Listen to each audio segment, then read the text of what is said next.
Ginny Weasley Potter, most notably known for marrying the boy who lived, but also former Quidditch seeker for the Holyhead Harpies. She retired early in her career, only after 5 years, to start raising her family. Now, the mother of three, she works for the Daily Prophet as head Quidditch correspondent. With such famous past, the couple chose to live in solace in a muggle home away from the world. Here, they're just everyday people. Something that those close to Harry say he's always wanted. It's quite literally the perfect, loving home.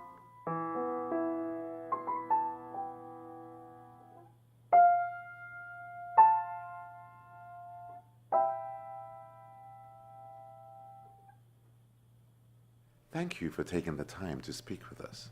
It's no problem. If you don't mind me asking, why did you agree to this interview?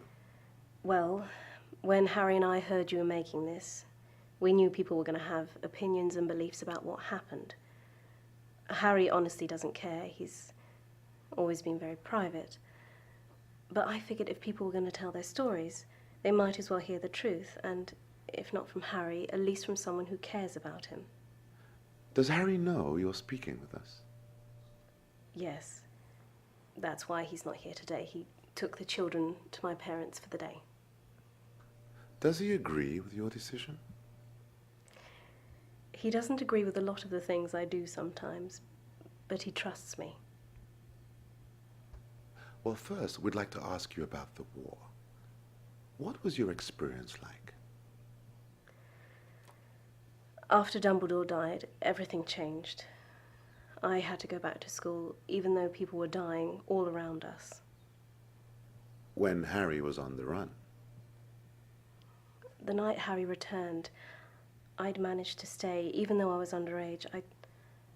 I couldn't stand leaving both him and my entire family behind. I couldn't just sit around and wait to hear if they were dead or not. And how did you feel when you heard your brother Fred had been killed? It was sad.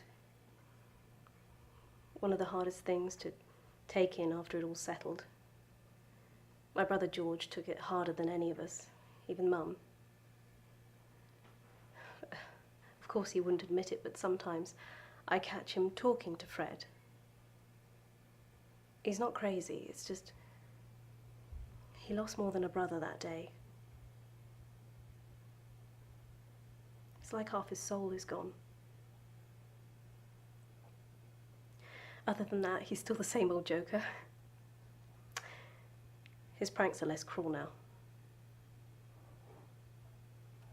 Did you find it difficult returning to school after these events?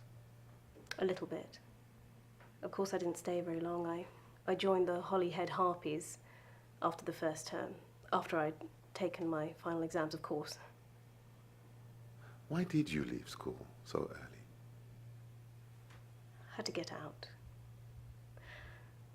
I was given an opportunity and I took it. I just couldn't stay. Did it have anything to do with Harry?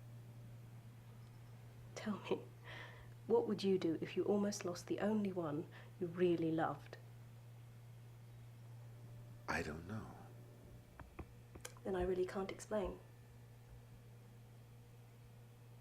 You say you almost lost him. We're actually very curious about that. There are stories that have been told that say Harry came back from the dead. We've had some trouble getting the truth about that, being that not much has been told of Harry's half of the story. Would you know anything about that? What does it matter? Well, people want to know. Do they? Well, in all honesty, I'd like to know. Harry told me after Tom killed him. He saw Dumbledore. He told him he could choose to live or die. Harry chose to live. The rest is history. And do you believe that? Of course I do. It's all that matters. Soon after we finished our interview, she allowed us to stay. We left respectfully.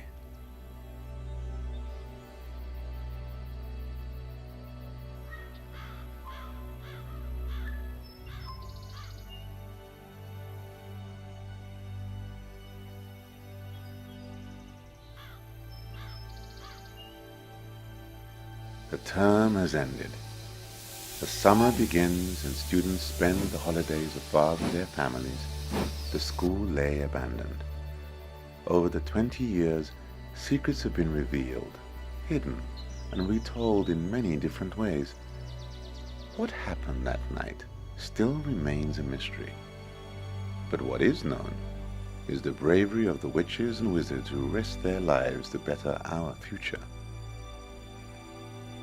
And as for Mr. Potter, all we can say is thank you.